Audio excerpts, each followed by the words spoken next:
ونشهد أن سيدنا ومولانا وشفيعنا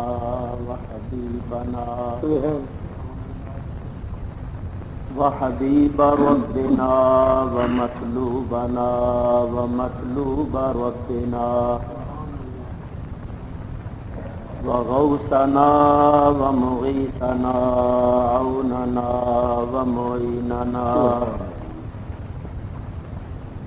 مأوانا وملجأنا محمدا عبده ورسوله صلى الله تعالى عليه وعلى آله وأصحابه وأزواجه وبناته وأولياء أمته وعلماء ملته وبارك وسلم. أما بعد فأعوذ بالله من الشيطان الرجيم. بسم الله الرحمن الرحيم. وسراجا منيرا. صدق الله العلي العظيم. درود شریف پڑھیے.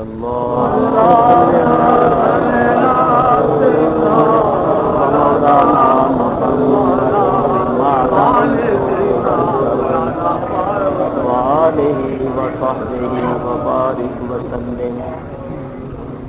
الصلاة والسلام علیک یا رسول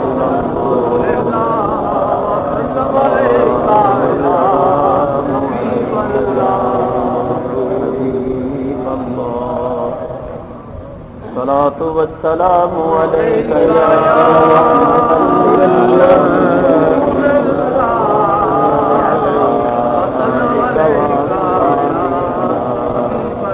شفيع المذنبين.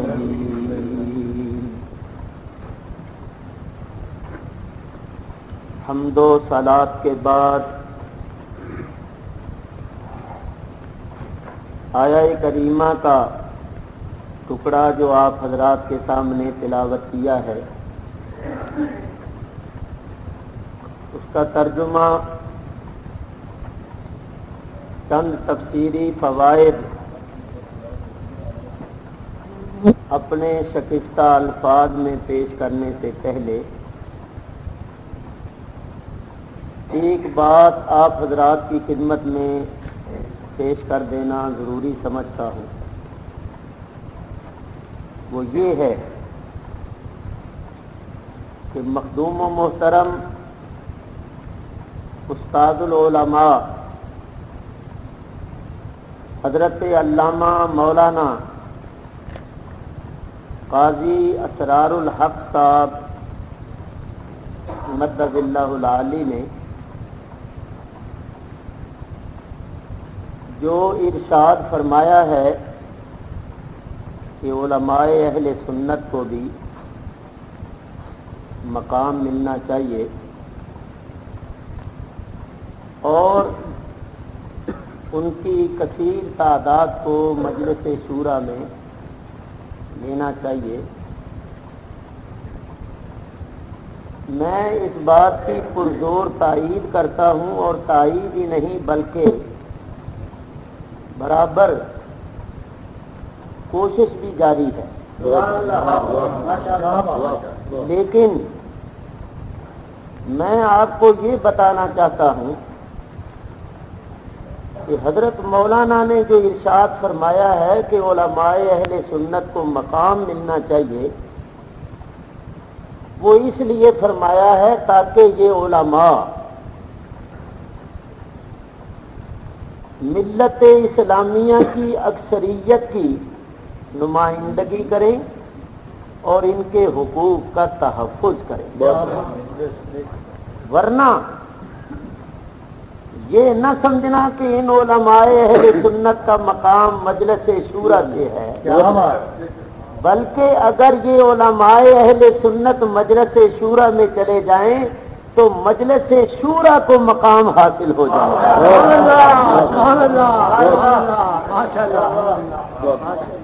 اور خدا کی قسم ہمارا مقام مجلس شورا سے نہیں، مجلس کی ممبری سے ہمیں کوئی عزت حاصل نہیں ہے.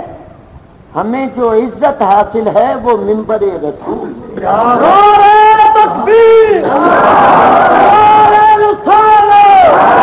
30 برس ہو گئے ہیں تقریریں کرتے ہوئے، روزانہ ہمارے گلے میں پھولوں کے ہار پڑتے ہیں، لوگ عقیدت محبت سے استقبال کرتے ہیں، زندہ باد کے نعرے لگاتے ہیں، خوش آمدید کہتے ہیں، عقیدت و محبت کے مظاہرے کرتے ہیں.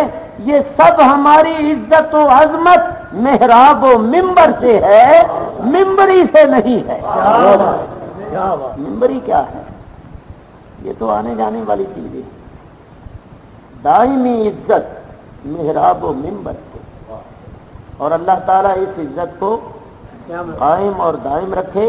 آمین آمین. میں حضرت صاحب کی خدمت میں عرض کرتا ہوں کہ الحمدللہ رب العالمین، ابھی تک میں نے اپنے بہت سے حضرات کا نام پیش کیا ہے کہ ان کو بھی لیا جائے، اور انشاءاللہ العزیز وقت آئے گا کہ جب تک علماء اہل سنت کو نہیں لیا جائے گا کامیابی بھی نہیں ہوگی. اور یہ بھی میں آپ کو بتا دوں کہ ہم لوگ صرف اور صرف اپنے دین اور اپنے مسلک کی حفاظت کے لیے، اہل سنت و جماعت کے حقوق کے تحفظ کے لیے گئے. باہر صورت بہت سی باتیں ایسی ہیں جو نہیں کرنے والی. بس آپ حضرات سے یہ درخواست ہے کہ آپ دعا کریں کہ ہم نے جو ذمہ داری قبول کی ہے اللہ تعالیٰ اس کو پورا کرنے کی توفیق، اور ہم اپنے دین اور مسلک کی کوئی خدمت کر سکیں. وما توفیقی الا باللہ. میرے بزرگوں اور دوستوں، یہاں علماء کرام کی ایک جماعت تشریف فرما ہے. میں سمجھتا ہوں کہ یہ محض میرے ان بزرگوں کرم فرماؤں کی شفقت ہے، عنایت ہے کہ یہ تشریف لائے ہیں اور یہاں تشریف رکھیں گے، میرے ٹوٹے پھوٹے الفاظ کو سنیں گے. میں کبھی گہرائیوں سے ان حضرات کا شکر گزار ہوں، اور باوجود نالائق ہونے کے ان کے لیے دعا کرتا ہوں کہ اللہ تعالیٰ ان کے علم میں عمل میں برکت کرے. آمین. مخدوم و مکرم مجاہد ملت شیر اہل سنت حضرت مولانا محمد اورنگزیب صاحب، جن کی دھوم ماشاءاللہ کراچی تک ہے، اور میں نے مولانا سے عرض کیا تھا کہ کسی دن آپ کو کراچی بلانا ہے، مگر موقع تو گزر گیا ہے بلانے کا. جس کے لیے بلانا تھا مولانا نے ان کو پہلے ہی بھیج دیا ہے. لیکن ابھی جو انہوں نے گردان کی تھی نا، جس کے آخر میں رجیم اور اتلم بعد ازالے کا ظلیم آیا تھا، اس کی ضرورت ہے، ابھی بھی ضرورت ہے ان کے لیے. تو میں نے مولانا سے عرض کیا کہ کبھی گزارش کروں، درخواست کروں تو ضرور کھلانا، کیونکہ آپ جیسے مجاہدوں کی، اور حضرت مولانا محمد ابو بکر صاحب چشتی سے بھی عرض کیا کہ آپ وہاں تشریف لائیں. ایسے حضرات کی وہاں بڑی ضرورت ہے. آپ آ کر دیکھیں گے وہاں بڑا ذوق شوق ہے الحمدللہ. اور جہاں تک میرا تعلق ہے، میں تو اب سمجھ لیجئے کہ بوڑھا ہو گیا ہوں. بیمار رہتا ہوں، آواز نہیں نکلتی، کئی بیماریاں لگ گئی ہیں، بیماریوں کا مجموعہ بن گیا۔ اللہ تعالیٰ اپنا فضل و کرم فرمائے۔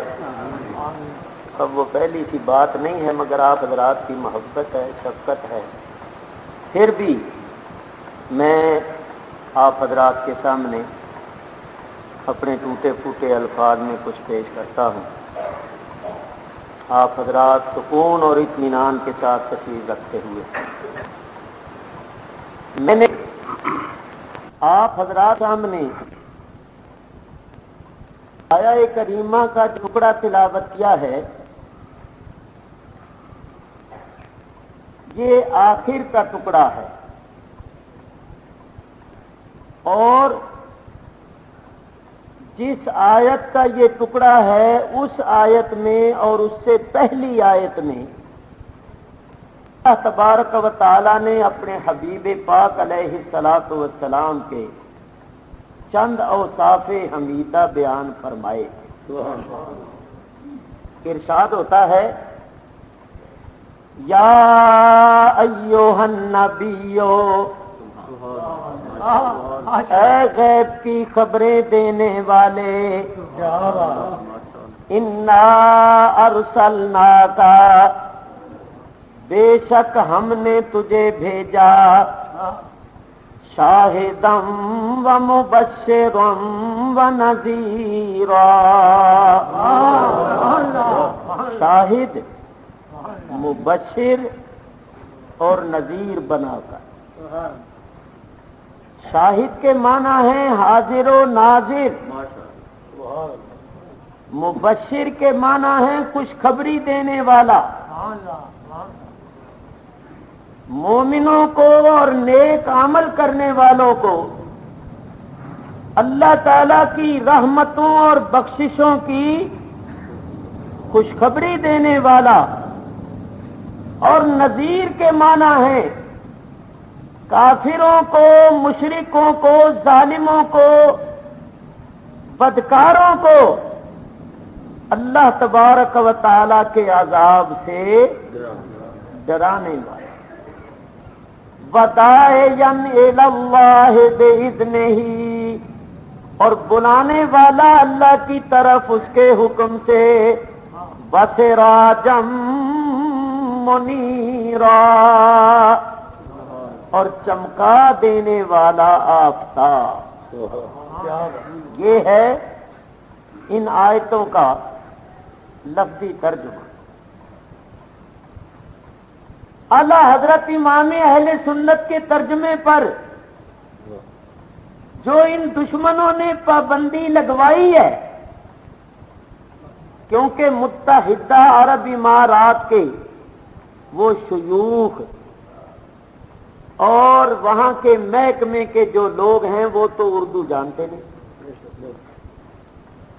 نہ وہ اردو پڑھ سکتے ہیں نہ اردو لکھ سکتے ہیں، ان کی زبان تو ہے عربی۔ تو ظاہر ہے کہ یہ پابندی ان لوگوں نے لگوائی ہے جو ہیں پاکستانی اور وہاں رہتے اور اہل سنت و جماعت کے مخالف اور دشمن ہیں۔ اسی سے آپ حضرات اندازہ کر لو کہ یہ ہمارے کتنے دشمن ہیں۔ اعلیٰ حضرت امام اہل سنت کا ترجمہ ہم دعوے سے کہتے ہیں کہ جتنے بھی اردو میں ترجمے ہوئے ہیں قرآن کریم کے، سب میں اعلیٰ اور سب میں بالا ترجمہ۔ سنت نے صحیح ترجمہ کیا ہے، بلکہ ترجمہ کرنے کا حق ادا کیا ہے، اور ان کو اس لیے دکھ ہے کہ اعلیٰ حضرت کے ترجمے سے ان کا مذہب ختم ہو جاتا ہے۔ مثلا اسی سے اندازہ کر لو کہ کوئی بھی ترجمے والا قرآن اٹھا کر دیکھ لو، کسی نے نبی کا ترجمہ نہیں کیا سوائے اعلیٰ حضرت۔ یا ایھا النبیو، ترجمے دیکھو کیا لکھا ہوگا، اے نبی۔ یا تو ترجمہ ہو گیا نا، یا کا ترجمہ ہو گیا اے، تو نبی کا ترجمہ کیا ہے؟ عرب والے یا حرف ندا، اور جس کو ندا کی جاتی ہے منادا، ندا اور منادا کے درمیان اگر منادا مذکر ہو تو ایھا لے آتے ہیں، اور مؤنث ہو تو ایتھا لے آتے ہیں، کلام کو خوبصورت بنانے کے لیے۔ تو یا حرف ندا ہے جس کا معنی ہے، اور نبی کو نبی ہی کہہ دیا تو یہ ترجمہ تو نہ ہوگا۔ نبی کا ترجمہ کیا ہے، نبی کا معنی کیا ہے؟ تو آپ لغت اٹھا کر دیکھیے، اہل لغت نے ترجمہ کیا النبی المخبر عن الغیب، نبی کا معنی ہے غیب کی خبر دینے والا، اور یہ بالکل صحیح ترجمہ، کیونکہ نبی جو ہے وہ نبا سے مشتق ہے، اور نبا کے معنی خبر کے ہیں۔ نبی فعیل ان کے وزن پر سیگا ہے صفت مشبہ کا۔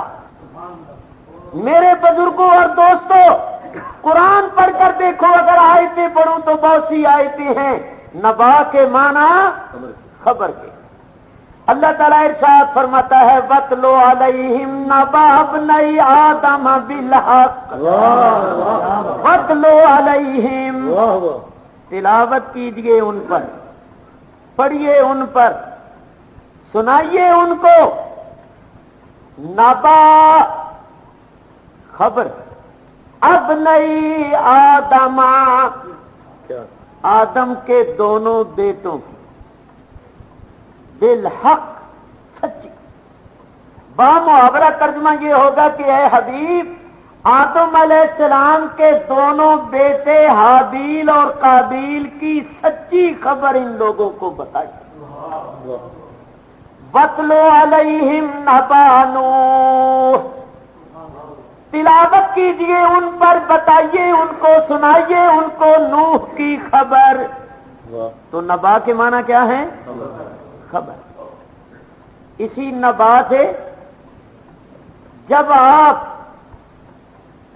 بنائیں گے سیگا واحد متکلم مضارع کا تو بنے گا انبئ، جمع متکلم ننبئ۔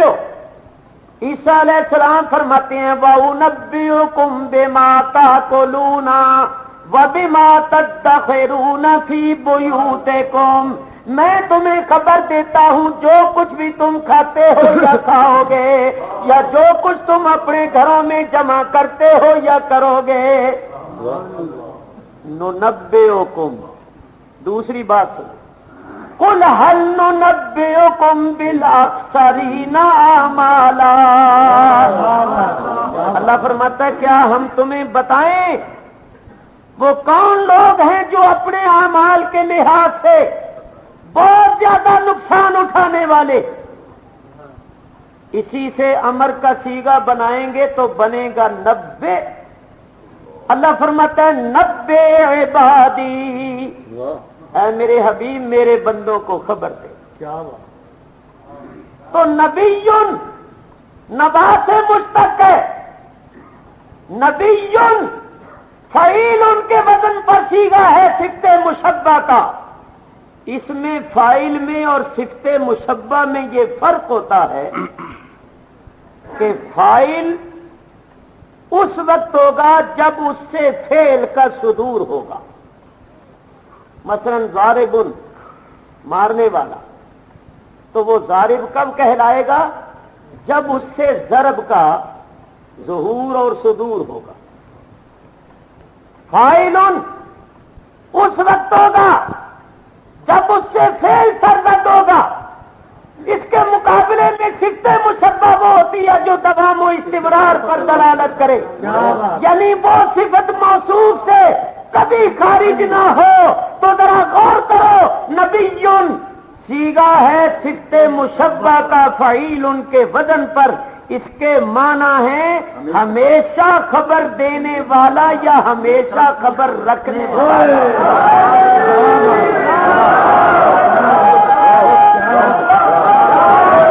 اور دوستو آپ نے سنا نبی کا معنی ہے خبر دینے والا یا خبر رکھنے والا.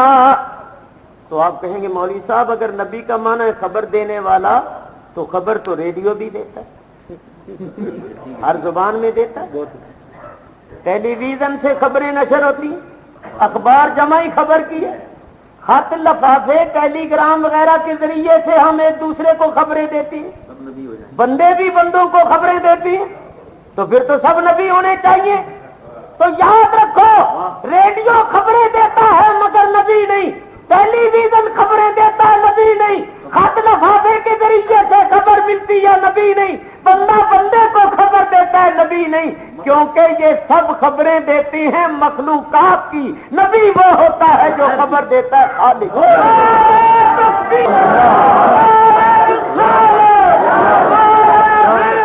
خبریں دیتی ہیں مخلوقات کی, یہ ہو گیا یہ ہو گیا یہ ہو گیا, نبی خبر دیتا ہے خالق کی.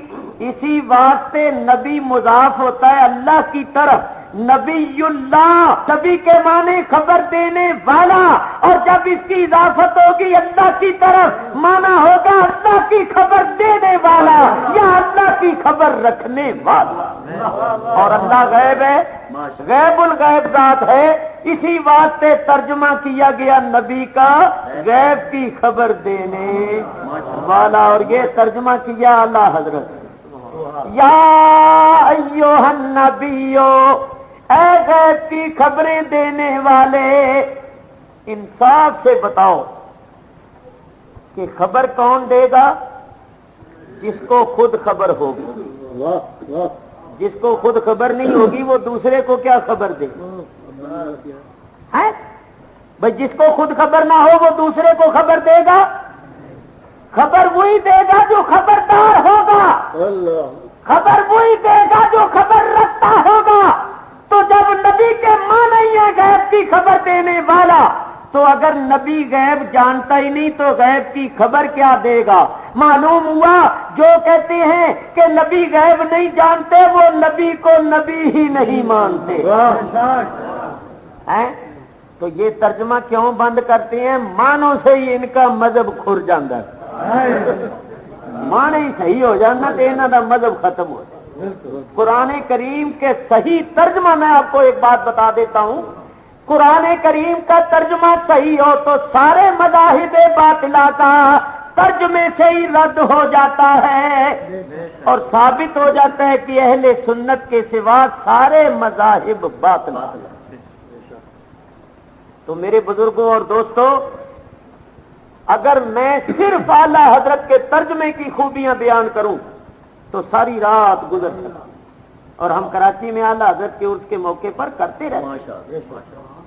ان کی پابندی لگانے سے کیا ہوتا ہے؟ عاشقوں پر تو پابندیاں لگتی ہی رہی ہیں اور لگتی رہتی ہیں. یہ جو ہے نا یہ بڑی خوشیاں منا رہے ہیں, یہ کیوں خوشیاں مناتی ہیں؟ اعلیٰ حضرت کے ترجمے پر تو پابندی لگی ہے ایک خاص علاقے میں, ان کا تو نہیں ہے. میں نے جو بیان کرنا ہے اس کی طرف توجہ کرتا ہوں. یا ایھا النبیو, اے غیب کی خبریں دینے والے, انا ارسلناک, بے شک ہم نے تمہیں بھیجا, شاہدا و مبشرا و نذیرا, حاضر و ناظر, خوشخبری دینے والا اور ڈر سنانے والا, وداعیا الی اللہ باذنہ, اور بلانے والا اللہ کی طرف اس کے حکم سے, وسراجا منیرا, اور چمکا دینے والا آفتاب. سراجا منیرا یہ میرا موضوع ہے, مختصر سے وقت میں عرض کرنا. اعلیٰ حضرت پر اللہ تعالیٰ کروڑوں رحمتیں نازل فرمائے, انہوں نے بڑا پیارا ترجمہ فرمایا.